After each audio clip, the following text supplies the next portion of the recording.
जब आपको कोई भी आपका रिश्तेदार, आपका ब्लड रिलेशन या कोई भी रिश्तेदार आपके घर में आपको बहुत ज़्यादा दुःख दे, वो आपकी सिस्टर हो सकती है, आपके पेरेंट्स हो सकते हैं, आपकी मदर इन लॉ हो सकती है, आपका हस्बैंड, आपका स्पाउस हो सकता है। कोई भी इंसान बहुत ज़्यादा दुःख दे, तो आपको मन में थैंक यू बोलना चाहिए। क्योंकि आपका जो दुःख है, आपका जो कर्म है, जो पास्ट लाइफ में आप करके आए हो, जो आप इन लोगों को सता के आए हो, इस लाइफ में वो कर्मा ये लोग उतार रहे हैं कि आपका जो बुरा कर्मा है इन लोगों के माध्यम से उतर रहा है। ठीक है? अब एक टाइम बाद आपके सारे बुरे कर्म उतर जाएँगे, फिर आप खुश हो जाओगे। और जो कर्मा आपका बुरा उतर रहा है, इन लोगों पर चढ़ रहा है। ये एक बहुत ही गूढ़ ज्ञान की बात है कि कोई आपकी निंदा करे, चुगली करे, आपको नीचा दिखाए, आपको उसके वजह से आँसू आए, आपको खुश हो जाना चाहिए।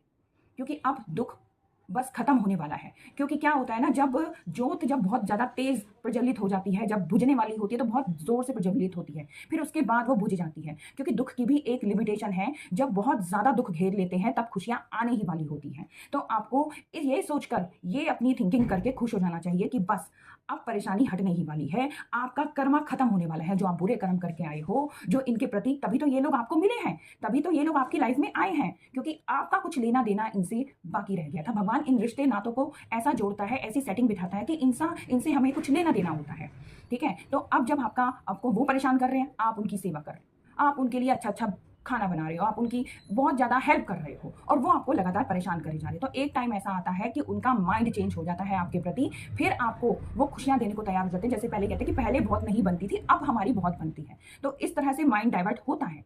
ये एक रियलिटी है। और कई लोगों का क्या होता है, या उनका ट्रांसफ़र हो जाता है कि भई जब तक यहाँ थे बहुत परेशान थे, अब ट्रांसफ़र हो गया, अब हमें कोई परेशानी नहीं है। या भगवान जब देख लेते कि इनका कर्मा खत्म हो गया, तो आपको उस रिश्ते से दूर कर देते हैं। फिर आपकी लाइफ़ में खुशियाँ आती हैं। तो ये सोच के आपको अपने कर्म को, अपने दुखों को ईश्वर के प्रति समर्पित करके अपना जो है अपने माइंड को टेंशन फ्री कर लेना चाहिए कि भई देखो भगवान जी, भगवान से बातें करोगे तो ही खुश रहोगे। भगवान देखो इन्होंने ऐसे-ऐसे बोला, लेकिन हम इसके बारे में अब कुछ नहीं सोचेंगे, हमने आपसे शिकायत कर दी। इस तरह से आप अपना डेली रूटीन, जैसे कहते हैं ना, सुबह मेडिटेशन करो, मंत्र करो। मंत्र करना क्या होता है? ईश्वर की आराधना, ईश्वर को नमस्कार। 108 बार मंत्र का जाप होता है। 108 बार हम उनको नमन करते हैं, जिससे कि हमारी वाइब्रेशन उनसे कनेक्ट हो जाए और फिर अपने हम दुखों को, अपने सुखों को, अपने खुद को उन पर समर्पित करते जाते हैं। तो ये आपका रूटीन होना चाहिए। इससे आपकी लाइफ एक टाइम पे बहुत ही अच्छी होने लग जाएगी।